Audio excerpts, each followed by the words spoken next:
Dragon. Hey, welcome to episode 3 of the Bears Cast Network podcast with our co-hosts, myself, Patrick, and myself, Aldo. Big Mike. Yeah, I'm glad you guys could join us. We're probably gonna be changing the name because we've had a big Mike, a Pittsburgh fan. He was a local of Pittsburgh, but he grew up here in Chicago for the most part. But still, his blood is over in Pittsburgh, so we want to make sure to include him, and we'll change the name around to kind of include everybody. So we have a lot of stuff to talk about today, but the first thing is Zebra Tech. I just wanted to get Mike's take on this, although I know me and you kind of talked about it last time. But Zebra Tech just re-signed the contract with the NFL. And what Zebra Tech is a little chip that's inside all the footballs. They've already been there. Next Gen Sports actually is all those stats are actually based off of that Zebra chip. And they re-signed the contract. What's his name? Sean Payton was on a podcast somewhere, and he was talking about Zebra Tech because he's actually involved in it.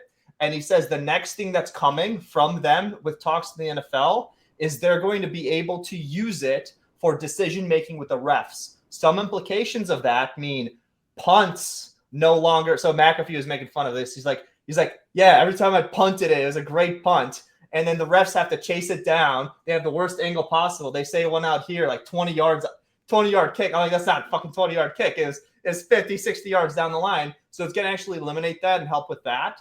We're going to eliminate chains. And then the last part is like with the goal line, like just like in hockey, when the puck goes in, the lights go up.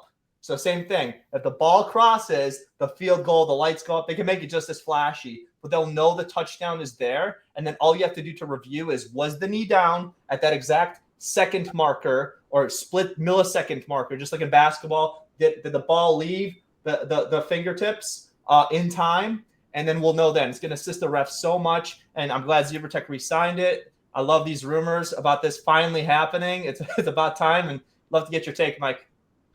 Yeah, I mean, we're going to lose our chain gang, man. You saw the chain gang. What the was the NFC or AFC championship? It broke, and then they brought the other one out. It was coiled like a cobra. Like, what are you doing? No, I think it's actually going to be pretty awesome. I feel bad for my punters out there because we're going to get those averages maybe drop a little bit. Or go up. I don't know. No, I like the goal line. I know it's quick to replay, but that'll be, there's no doubt the ball crosses if you get like some sort of light show or, some sort of, signal after the touchdown. I think it's awesome. Technology is great. I love the fact that they review more stuff now. Like I always, I think that was a great improvement to the game. I know it slowed it down a bit, and there's those people that are going to disagree there. But I think it's going to be really good for the game for sure. Little Nickelodeon slime action in real life. They're going to put up posts and just shoot it out. Little guts. That'd be kind of cool. Guts going, man. I know, classic show. Yeah. All right. Well, that's that, and then next thing I had was kind of going on to the talk of the week, which was Justin Fields. Being traded or not. So I heard a very interesting thing that's been going around the interweb of late. Colin Cowherd made such a pragmatic take on this, and it just made me think. I'm like, all right, Justin Fields last year had the 15th overall line. Daniel Jones had one of the worst lines. We had Mooney, and then we got Claypool, and he was not able, even if you look at the last 8 games, QBR I think was like 70s or something, maybe high 70s, and he still wasn't able to get the ball off. Jones way higher than that, right? And then we're looking at Chase Claypool, still 8 touchdowns up to the point he got traded with the Steelers with what? Kenny Pickett that knew nothing at the time, and Trubisky, and then he goes over the Bears and literally ghosted. Then at some point, the take is is he going to be the answer going forward? Now, the second component of this is, okay, he's big, he's fast, he can learn to pass, but statistically, there's two kinds of quarterbacks that win Super Bowls. One is your first contractor because everything around them is good, and two, it's your Burrows and Mahomes. Although Burrows hasn't done it yet, and Tom Brady's right and all that, and it's just like he hasn't done it yet specifically, but Mahomes and they're really, really good. You have Brady going to Tampa with a stacked team and winning. You have Stafford going to the Rams and winning. So those are like exceptions, but everyone else, it's mostly the first contract that wins, or you take such a pay cut that you're essentially on your first contract, like Mahomes did and Brady has been notorious for doing. So from that perspective of knowing, hey, he didn't pass as well as his counterpart over in the Jaguars, right? So he didn't do that. He's not going to be like amazing right off the bat. So it might take him time to develop. The second team, by the time he develops, we might have to pay him. Then we don't have enough talent to win the Super Bowl. Jones was able to do it and he wasn't. So do we get rid of him to Baltimore, for example, if Jackson gets traded, or somewhere else, and just pick up Bryce Young, who is smaller but might be able to give us such a cheap rate that, I don't know, we do something. Take it away, guys. There's a lot there to unpack. That's tough. Here, all right. I'm going to go out right away and say no way. Fields has shown glimpses of brilliance with his arm. So you see some of those beautiful balls downfield. I mean, he does throw the short game pretty well. His problem is inconsistency, which, I mean, when you're not a Burrow, like you mentioned, or Mahomes, you're not going to come out and play the way that some of these guys play. Yeah. Look at this season, 2,200 yards, 17 touchdowns, 11 picks. Big Ben's first and second year, 19 touchdowns, 17 picks. So he actually was turning the ball more. And, Ben won. Hey, Manning too. And so team around him. Fields just needs to improve his, in my opinion, his mechanics. You can see the inconsistency. He was getting a decent amount of pressure. Yeah. But again, to your point, Jones' line was rated a little bit worse. Look what he was doing. I will say their running game was a lot more successful when you're comparing those two. Saquon Barkley had a great season. The Bears are bouncing between injuries, and Fields is your best runner. He is a franchise. He is a lights out runner. Game down, and he is an elite quarterback. You do not let go of Fields. Yeah. Also, that's what my gut tells me too, Mike. Go ahead. Like Mike had a bunch of great points of what he brought up. Like, you also want to add in that Daniel Jones also has 2 extra years in the league on top of Justin Fields, so he's already, and he's also had incredible coaching on the Giants. Like, I've stated this multiple times, Brian Dable was the coach I wanted the Bears to hire, and unfortunately they went with Matt Eberflus, which jury's still out on him, honestly. It was very evident the Bears were looking to tank this year. So, like, you look at the beginning of the season, the Bears had a top 5 defense for the first 5 weeks of the season, and then they traded away all their players. And then the offense starts taking off, and the defense is letting up 35 points a game suddenly.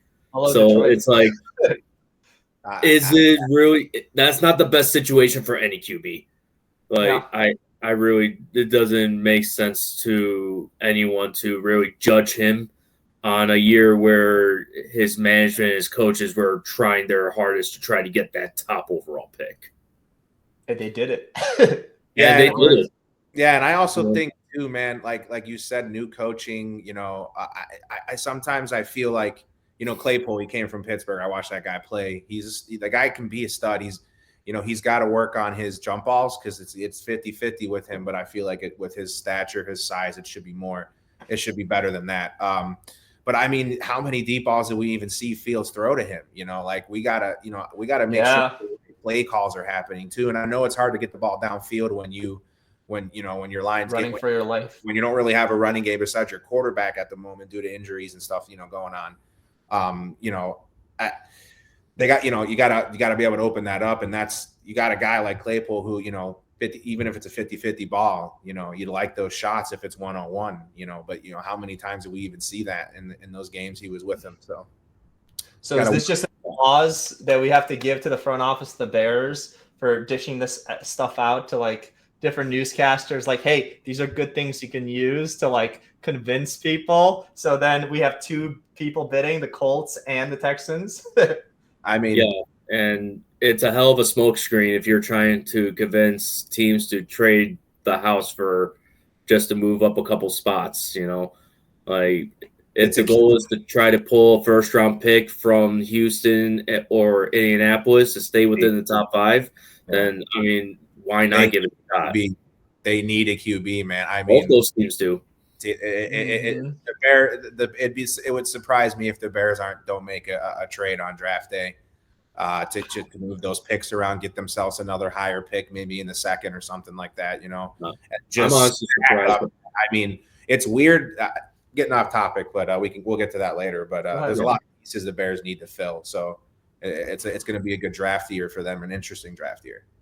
There's a lot, right, and there's a lot of room for mistakes as well. So hopefully, you know, they do a good job. I really love the president pick, right? I'm sure he's going to be heavily involved in this. I don't know. It should be good. I feel very optimistic. I love Justin Fields. He's a big boy. All right. I trust him. He can run some people over, and he threw like pristine balls in college. That's going to come through. Yeah, mechanically he's bad, and I think it's just a great smoke screen. He's playing to it with the whole cold weather thing. I hope that's what that is. I don't know. I think the Bears told him, "Hey, back Arlington Heights right now." So yeah. But better than the poster. But right now, everyone loves Justin. So you know, start backing that. Maybe the fan base will. Yeah. All right. Let's move on to the next thing, which is QB movements. There's one we don't have on here, which is Jackson. There's been I think Jackson did something publicly where he talked about his grievances and how like he wasn't. Essentially, he could have played, but he wasn't going to risk his career because they didn't pay him and all that kind of stuff. All right, that's the gist of it. So rumors are Miami is going to want him, and they're going to just trade quarterbacks. And that's something pretty cool. Would work in the favor of the Bears because they can have conversations about Fields to potentially trade them. And that'll help create more of a smoke screen, which would be really cool. So I'm rooting for it. I don't know. Thoughts on Jackson moving to Miami or anywhere else? He definitely tarnished relationship by not showing up to that their last game. He wasn't even there. That hurt. That's even if you got whatever's going on, your team. That's your team. I feel like he travels right there. I don't think he wants to come back to Baltimore, so it's kind of on them if they want a disgruntled QB or they trade him. But the Bears, I don't see. Miami, if Tua's not cleared by the doctors, that'd be a great trade. They'd have to dish out a lot, I think, because I know they're asking for a couple first rounder. Like they're asking for your whole pretty much half your draft. So, but I mean, that NFL former MVP, I think he was playing really well last season. So that's a great QB. And Miami is stacked. They are right there. I mean, Tyreek Hill. Jeez. There is one issue I wanted to point out, though, is that Miami doesn't have a first-round pick this year. They did trade it last year to the Broncos for Bradley Chubb. Yep. So they got to give up a future. Although I think Miami's a perfect destination for, honestly, any QB to land in, like especially someone like Jackson, I don't think the Dolphins will be able to pull it off because I don't think Tua in his current condition is going to be enough compensation for it. It would have to be a hell of a trade where they have to compromise probably their next, not just this draft, but the next 2 drafts just to get him. Like a rookie, especially with the contract figures that he's looking for, and this with the contracts that they given out their players like Tua and Bradley Chubb, like who knows if Miami can even afford a contract like that.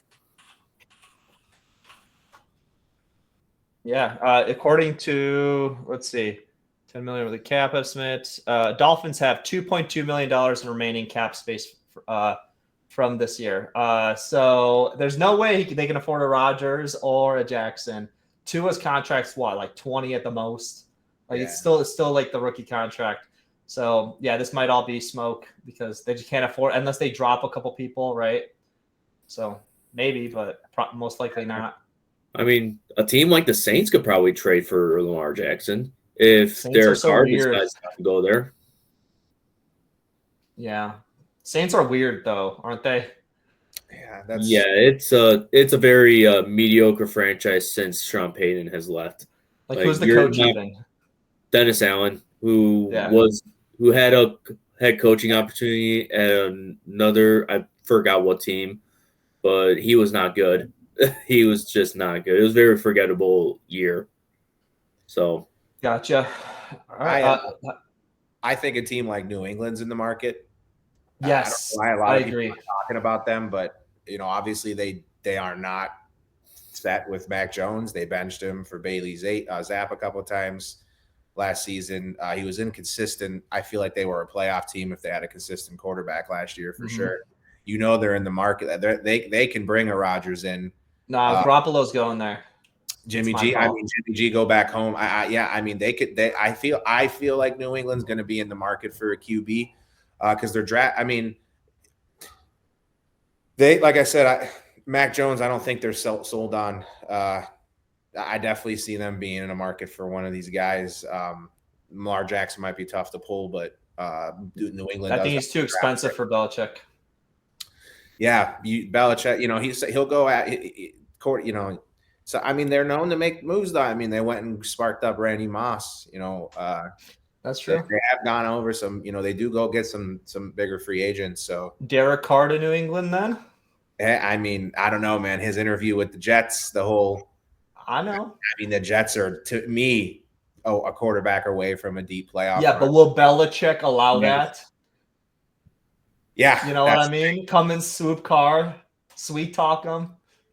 Basically the Jets told Derek Carr, and then although you can take over here, but they told Derek Carr today in an interview that basically they told him he's a first ballot Hall of Famer if he comes in Jets and wins the Super Bowl. Which it's not it's not fantasy talk. That team had two basically offensive players of the rookies of the year on their team with Brees Hall leading that until he got injured, and then obviously Garrett Wilson, phenom at receiver with Mike White and man, his name's slipping my mind right now. They're Zach Wilson throwing the ball, the most inconsistent quarterbacks you got probably out there, and he's in. They got the defensive player of the year, Sauce Gardner. Defense is good too. Jets are there. That's Derek Carr would be a good fit. Yeah. Not only that, their running back Bryce Hall is a special type of player too. Like he's just fantastic. He was honestly surprised he wasn't a first round pick with how good he is. And it's like you said, that's a Jets team that's just prime for someone to just step in that QB position and just take over that division. Like I like the Bills. I think they're really good, but they're clearly got some holes on that team, especially in what it looks like in their secondary. And there's some rumblings about Stephon Diggs not being happy right now where he's at. So their wide receiver core might take a hit with that too if he ends up being traded. So, and how big is the Bills Super Bowl window really right now? So that's another question to ask. Like, is it 5 years? Is it open for 5 years, or is it only open for this next upcoming season? Like, there's a lot of questions around the Bills right now. Yeah, the quarterback coach for the Bills left. He got a head coaching gig, I think, right? And after that, right, it's like so inconsistent. He got a head coaching gig. Where was it? Was it the Jets? Was that the head coach? No, you're thinking their offensive coordinator from last year. Him. Sorry. So it was the offensive coordinator that was making. I'm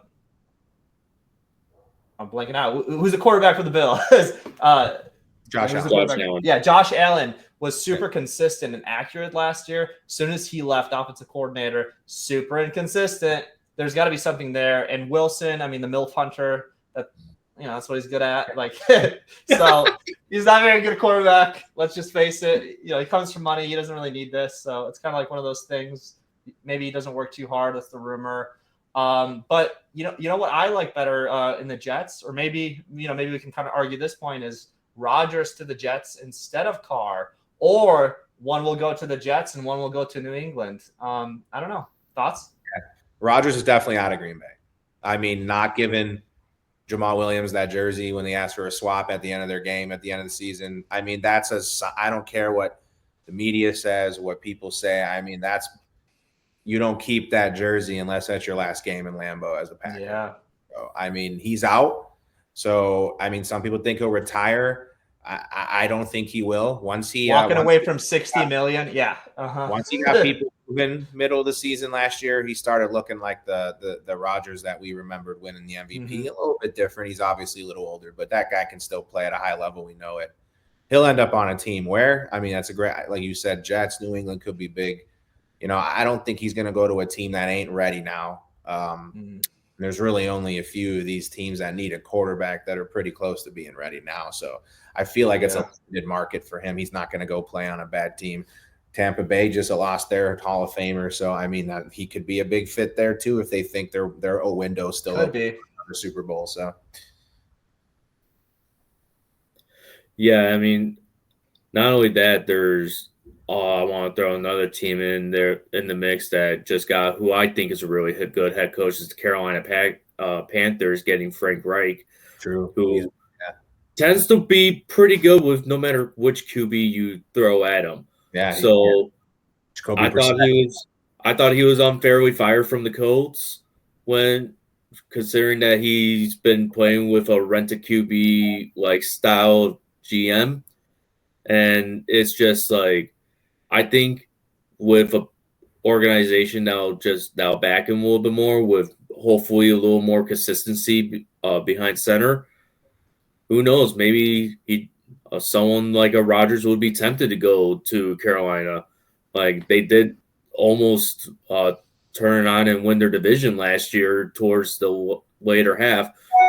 Considering that the NFC South itself is also wide open.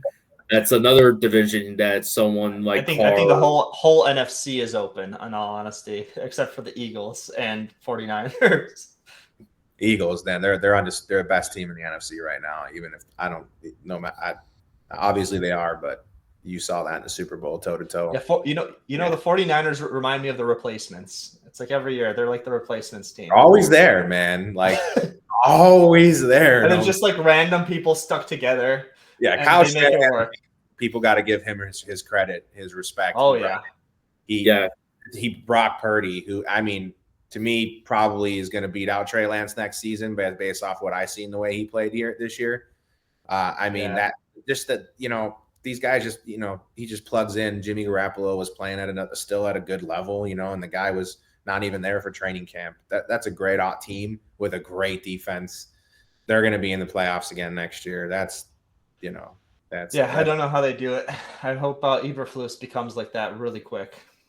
Yeah, the Bears are there. I mean, dude, the Bears they got some work to do, but they got the piece that they usually are missing, and a couple of them. Like we ripped the freaking accountant away, right?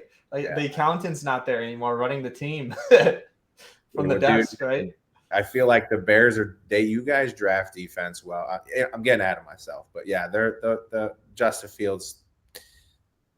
Don't worry about him. Yeah. How about Mike? How about your second favorite team, the Steelers? What do you think about them? I will say last year was not what I expected. When you think of a rebuild year, when you got a quarterback that. They started Mitch Trubisky. That's about as bad as you can get. Start off. I'm kidding. Trubisky is a solid quarterback, but I didn't expect them to go over 500. I think that was one of Tomlin didn't win a Super Bowl, but this was an impressive season to rally the troops in a. I mean, we almost had that playoff berth too. I mean, we did what we had to at the end, but unfortunately, there's a couple other games went the opposite way we needed them to, but impressive, man. Offensive line started all season. We had one of our guards allowed 0 sacks this year. I mean, that's having that with a line that you thought was going to be pretty bad. it was impressive. Our defense needs some secondary help, but I mean, we were a top 10 D. We got a lot of pressure. We got turnovers, big time plays out of them. So we're a team that's still dangerous, but we're in a tough division, So yeah, and you had some injuries too, some big ones. Yeah, I mean, we didn't have TJ Watt pretty much, Yeah. for a good chunk of the season last year, and Alex Highsmith, bro, wow, came out of nowhere, man. He is a monster. Keeping him across TJ next season, man, when they get a full season together, there's gonna be some serious work done. Solid running back, Pickett's second year. Yeah. Maybe Tomlin gets his head out of his ass and gets a good offensive coordinator. All the good things. Dude, I'm sorry. I know, Matt, I can't believe he kept his job.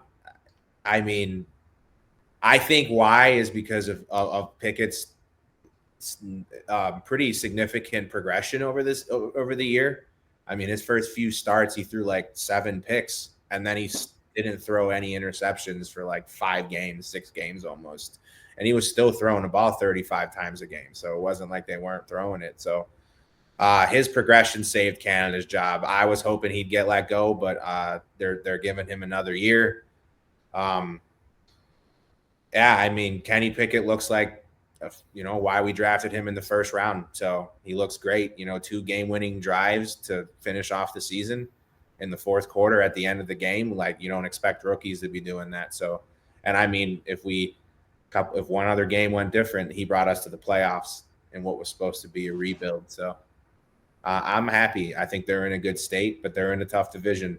So they're going to have to give Bengals a run for their money. And I will say Pickett did play him well this year. We beat him once. Trubisky beat him in the beginning of the season. So it's not that we can't hang with them. So although, yeah.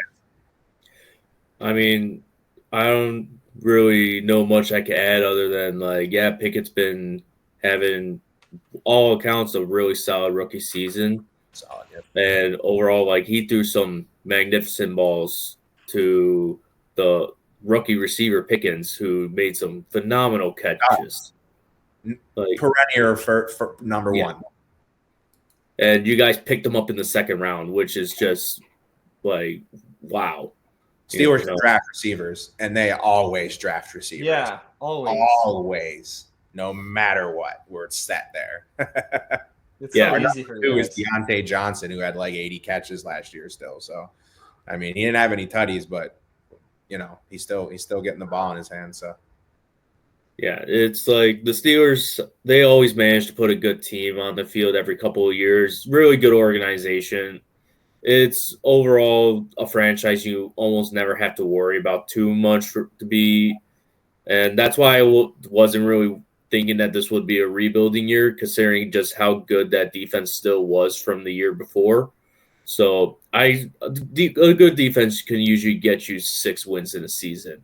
Yeah, it's extremely important. Even if you're a bad team, you can still get to an 8-8 record with a top 10 defense. Yeah. Well, the thing I'd like to add is is the goal to get into the playoffs and win a couple games, or is it the Super Bowl? And if it's the Super Bowl, then it's just in your division, you have the Bengals, you have the Ravens. Let's assume with Lamar for now, right? And then the Browns, Watson's back. Maybe he can actually do something. If he plays like he did before, that's crazy. And now you're looking at potentially having the worst quarterback in your division. And that sucks. And I really like what the Bears did. Finally, right? I get to say it. We ripped it down to the studs, and we're building up.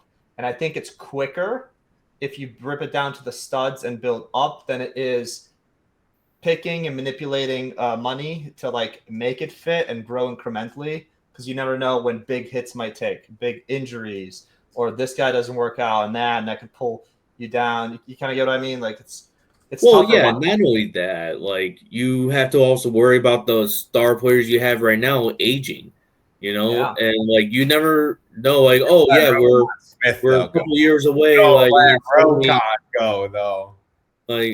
I'm just saying, there's a lot of I understand, the Steelers are a very young team, but if they don't, it's like Pat said, if you don't get things right from the get-go, then trying to keep a bunch of star players on a team when you're only oh, we're still one good player away. And who knows? Maybe Penny Pickett regresses this year because of, God forbid, Matt Canada's incompetence, And Yeah, and that would be that would be absolutely terrible for someone like TJ Watt, who's like in the prime of his career right now. It's like it's every Bears fan's recurring reality. Like it's terrible. And that's why we can talk from the Bears fan because we've ridden this roller coaster. Yes, the Steelers are way better run, 100%. But it's for us. We're like, oh, we've seen this ride. Yeah. It's. I will say, go ahead. Yeah, I'm confident in Pickett, man. I am. I'm not even because I'm a Steelers fan. I know wearing all this gear probably seems biased, but watching him this season, like not expecting too much, and what I see, like the composure against some of these teams, that kid's gonna. I have all confidence that he'll be an all-pro quarterback. He'll be one of the top. He'll be a top 7, top 8 guy. He's a leader. Yeah, I mean, people got right behind him, man. I mean, Trubisky, everyone forgets that guy was a captain on our team. He wasn't just a guy coming in that that was a leader out there, and people just they fell behind Pickett and the city did. The city, I mean, it was just his performance out there. But the bad thing, man, like you said, there's 2 quarterbacks he's got to get through every year: Joe Beasel, and he's got to get through Patrick Mahomes, man. Yeah. And Patrick Mahomes, quick take, best in my opinion, he'll be one of the best to ever do it. He right now, what he's doing already, he can retire tomorrow and be in the Hall of Fame. I mean, 100%. He's a Hall of Famer. Oh yeah. It's crazy. It sucks to have to go through those guys. It does. And you know what? It's a roller coaster. So the AFC is good now. In 10, 15 years, the NFC will be good, and then it goes up and down and up and down. It sucks to be at this position. Great for the Bears right now because we've been in really tough ones. But I don't know. The big thing that I was talking about the roller coaster is more about the coaching. It's like, because if you don't get the offensive coordinator right, so he's wrong in my opinion right now. And if that continues, yes, maybe he's got good supporting quarterbacks coach, all that kind of stuff. Maybe Tomlin has a lot more input. Great. But if he does, Pickett's going to improve this year. That's for sure, 100%. But it's like, how much did he improve compared to how much he could have improved with a good coach? And then if the Band-Aid's ripped off next year, then you got a new year of learning a new kind of coach, and and then you're looking at the 4th year or 5th year option, and then it's kind of like a shitty situation. They really someone needs to go talk to Tomlin about firing the offensive coordinator. That's all I mean. I would have bet a hefty salary at the end of the season that he would be gone. Trust me, I was shocked as most. I really didn't think he'd make it, especially when the fans call for it in Pittsburgh. One thing about the city of Pittsburgh, man, their football, they listen. I was born there, man. There's a high expectancy every season of success. So I'm shocked that he made it through, pretty much everyone in Pittsburgh wanting him out. So, yeah. Hey, I mean, Greg Roman's available after Baltimore let him go. And in my opinion, he's the one who made that offense around Lamar Jackson so good. So didn't Roman go to he's a DC, isn't he, somewhere? He got picked up today, I thought. Maybe I'm wrong. Oh, did he get signed today? Then that must be recent then. According to my sources here. Here we are. Yeah, he got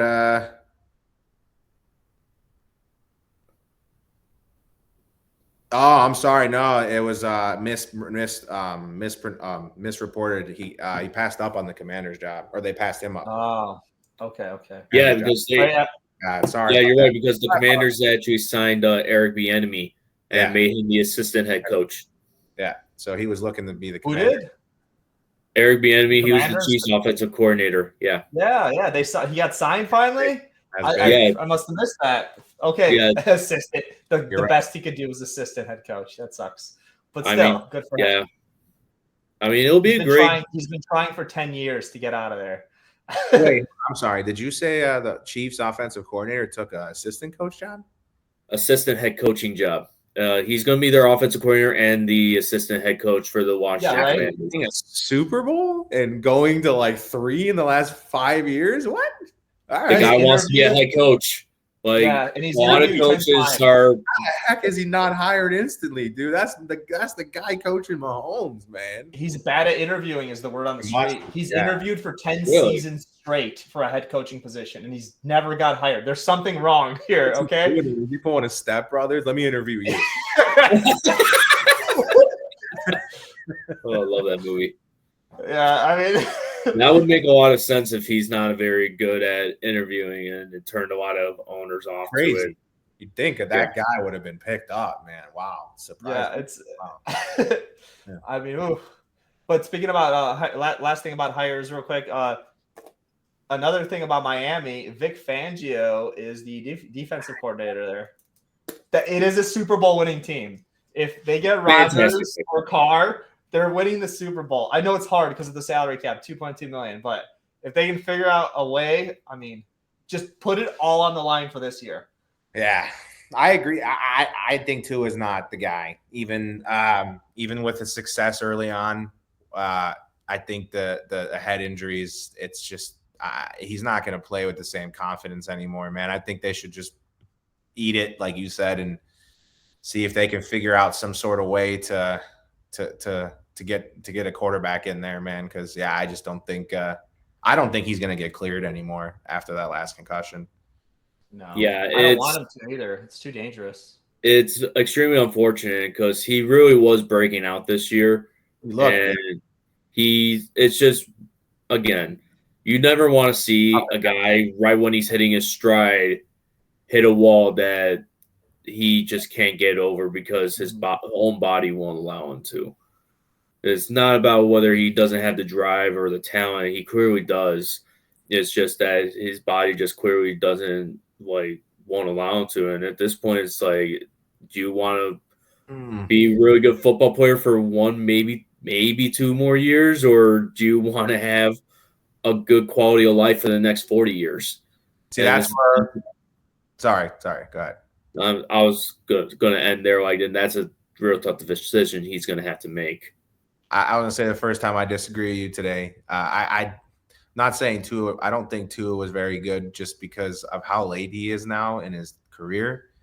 And I mean, he needed one of the best deep ball receivers in NFL history, Tyreek Hill, and then the breakout stud Waddle. I mean, I think a lot of guys can probably get them the ball. I mean, Tua's just been so inconsistent. It's you know what was weird when I would see the Miami games is I love it. I got an NFL ticket. I like to catch a lot of the games, but you never were confident when he was out there that they were going to score. And it's just and with the injuries and the inconsistency, do you gamble and keep this guy on? It's because if you do and he comes out and he's terrible, now you're set back another few years, and like you guys say, some of these guys leave, you sign more deals, and now you're even further back than you should have been. So in my opinion, he's right around number 20 of the quarterback scale. For sure. I think 20 is fair. And that's just because he did very, very well this year. And he had elite level record breaking receivers, Waddle and Hill. Without them, it would have been, like you said, there's so many. Trubisky would have done probably a little better than him, in my opinion, in that position, because he has better legs. He actually throws confidently, honestly. And until that confidence is broken and he gets kind of pissed, he does throw confidently if he's supported, right? And so there's a lot of other quarterbacks, but he's also more durable. He's way more durable. He's bigger. He's not. Yeah. Trubisky doesn't go down, but he doesn't take the hits. He goes down. Yeah. Fields needs to learn that. Just saying. I agree with that. He does need to learn to probably slide a little more. He's got, just slide. I mean, his runs are fantastic. Those 75-yard beautiful runs. When you're going to make him miss, I'm all for it, man. But he takes too much contact, guys. And, that won't work well. No. All right, moving on to the last topic with Aldo, our XFL expert over here. Never been to an actual game, never probably will, but maybe one day. But he's our expert of this. So what's new in the XFL this week? Some of the things? They're like new onside kick, offensive, defensive coordinators say things out loud and we can hear them. How's that going to work out? And go over the scoring structure of it too. Yeah, for sure. And one first thing I'll go over is the onside kick real fast. Is they actually straight up replaced the kickoff with an actual play down for the team. So instead of the team kicking it off, they actually have the opportunity to go for a 4th and 20 down. So if they make that, if they actually make that play happen and they get that first down, they actually get to keep the ball. So it's an extremely hard thing to happen. It's much more likely, in my opinion, than an onside kick would ever happen, a successful one anyway. It's also much safer and it's more exciting because it just leaves way more like room for variance to happen in terms of outcome. So I'll have to correct you, although it's 4th and 15 actually. Oh, is it 4th and 15? My apologies. Yep. Is it sudden death or do both teams get a chance? Yeah. Only the team that's down. So okay. I'm down, and you do an onside kick, you get a chance to be able to do this. Got it. Thank you for that. And so that covers the onside kick, and then the scoring structure is that they actually replace the extra points for touchdowns with separate scoring opportunities. So you could take the extra point kick for 1 point, or you can do a 2 or even a 3-point conversion. So there's actually the chance of teams to actually go ahead and do a 9-point swing in one play. Yeah. So now realistically in the XFL, an 18-point lead is actually only 2 scores, whereas in the NFL it's a 3-score game. And then there's no kicks, no extra point kicks anymore in that. Or in the XFL there isn't. It's all pretty much just different variants of the 2-point conversion.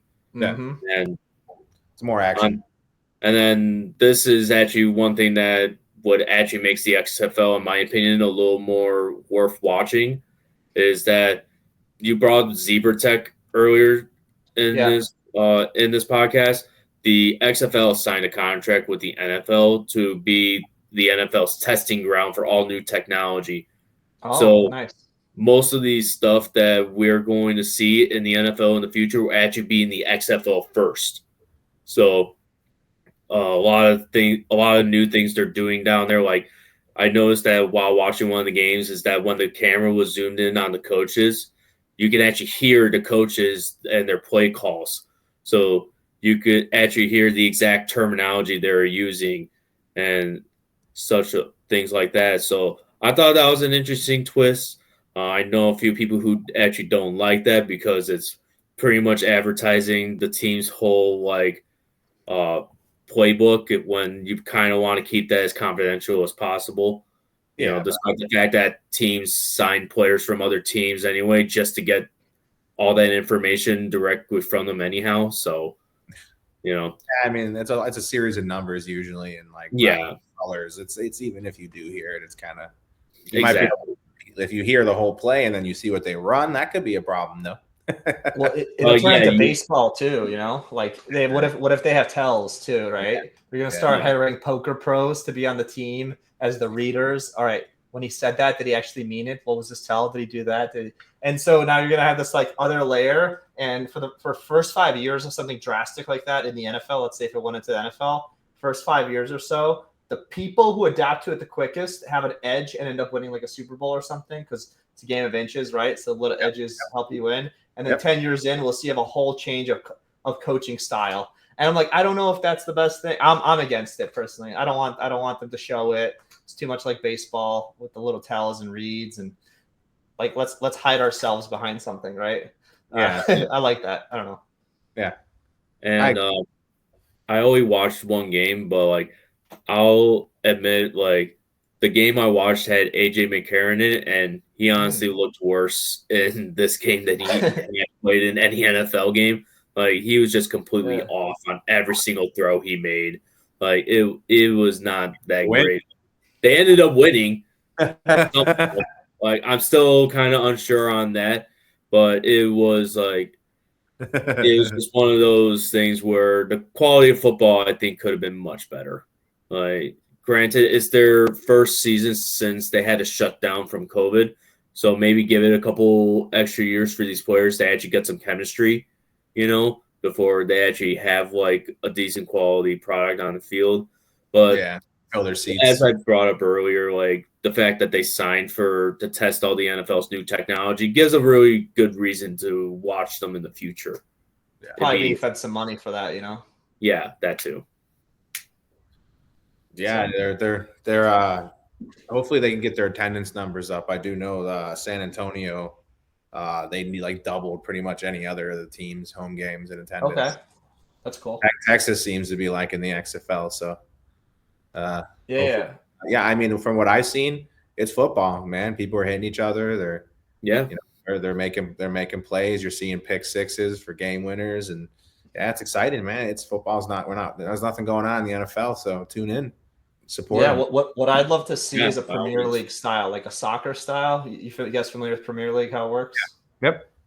Yeah, so you have your like professional teams in the Premier League, and then you have these minor league leagues and everything. The winner of the minor league ends up going into the professional league the next season, and then the loser of the Premier League gets relegated back into the minor leagues, and you have to win again to get in. It's like, I think it's a great system. And could this potentially, end up in that, or is it just going to be The Rock coming out with number 54 on, being swole and going out there and hitting someone potentially every game? I thought it was weird he was wearing the jersey of the home team, but I don't know. I guess that's not weird. I don't know. Well, Strange. The Rock did say that San Antonio was the town that he, for the most part, did grow up in. So they kind of want to represent, I suppose. And as for your thoughts on like replicating the Premier League, I would love that to happen. Unfortunately, it won't, because the NFL has a contract with the NFLPA to where they cannot have a minor league. It's part of the reason why we don't have NFL Europe anymore, because the NFL did use that as their minor league for a long time, and Like the hockey does. NFLPA's contract, their CBA with them, pretty much put an end to that. So I would love for an organization like the XFL or even the USFL to be the minor league for the NFL, but it's not just maybe not gonna unofficial. Man, I remember those NFL Europe teams in like Madden 2002. They were like 44 overall. And, I mean, that's how Kurt Warner got his actual start in the NFL. He was playing in NFL Europe. Yeah, and then quit on that basically too, and that's crazy. Super Bowl winning quarterback that season. Exactly. Yeah. All right, I think that's all we have for episode 3 of the Bears Cast Network podcast, soon to be renamed. That's all. See you guys next time. Thanks. Appreciate it, Have a good guys. day, everyone.